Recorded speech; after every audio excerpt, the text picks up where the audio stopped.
Hadirin sahabat asa yang dimuliakan Allah Subhanahu wa taala, di dalam Al-Qur'an ada tidak kurang 3 ayat yang menjelaskan kepada kita tentang waktu sholat.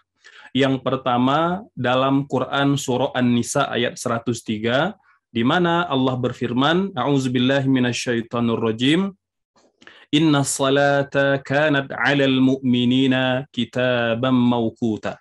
Sesungguhnya salat itu adalah fardu kewajiban yang ditentukan waktunya atas orang-orang yang beriman. Ayat ini menjelaskan kepada kita bahwa waktu salat telah ditetapkan oleh Allah Subhanahu wa taala di dalam Al-Qur'an dan nanti dijelaskan secara rinci oleh Nabi Muhammad sallallahu alaihi wasallam dalam hadis-hadis beliau. Ayat yang kedua dalam Quran surah Hud ayat 114. Allah berfirman, wa aqimis salata tarafayin nahar, ya, dan dirikanlah salat pada kedua tepi siang, wa zulafam minal laili, dan pada bagian permulaan malam. Innal hasanati yuzhibnas sayyi'at dzalika dzikra lidzakirin, ya. Dan sesungguhnya perbuatan-perbuatan yang baik itu menghapus perbuatan-perbuatan buruk, dan itulah peringatan bagi orang-orang yang senantiasa ingat kepada Allah Subhanahu wa taala. Ulama tafsir menyebutkan bahwa ayat ini menjelaskan kepada kita bahwa ada 2 waktu sholat secara umum.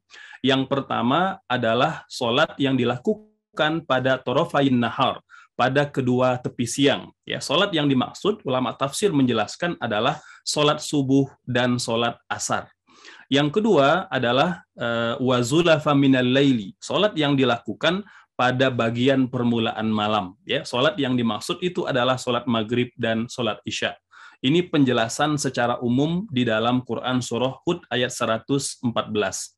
Ayat yang ketiga, sahabat asa yang dimuliakan Allah Subhanahu wa taala, itu disebutkan dalam Quran surah Al-Isra ayat 78, di mana Allah berfirman, aqimis salata liduluki syamsi, ya, dan dirikanlah salat sesudah matahari tergelincir, ila ghasaqil laili, ya, sampai gelap malam, wa qur'anal fajri, dan Qur'anal fajri, inna Qur'anal fajri kana mashhuda, dan Quran al-Fajr itu disaksikan oleh malaikat-malaikat Allah Subhanahu wa taala. Ulama tafsir menyebutkan bahwa ayat ini menjelaskan kepada kita ada 3 kategori salat, ya. Salat yang pertama, salat yang dilakukan ketika matahari tergelincir. Liduluki syamsi, ya. Salat yang dimaksud itu adalah salat zuhur dan salat asar. Salat yang kedua adalah ghasaqil laili, yaitu ketika malam telah gelap. Ya, dan salat yang dimaksudkan ketika malam telah gelap atau ketika matahari telah terbenam, yaitu salat maghrib dan salat isya. Ya.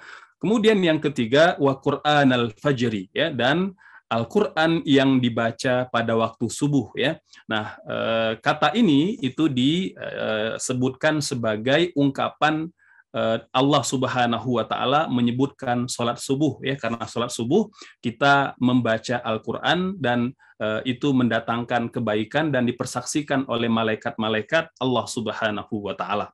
Jadi secara umum penjelasan tentang waktu salat itu disebutkan di dalam Al-Qur'an, ya. Baik dengan ungkapan salat yang dilakukan pada kedua tepi siang, atau salat yang dilakukan pada permulaan malam, ya, ataupun salat yang dilakukan ketika tergelincir matahari.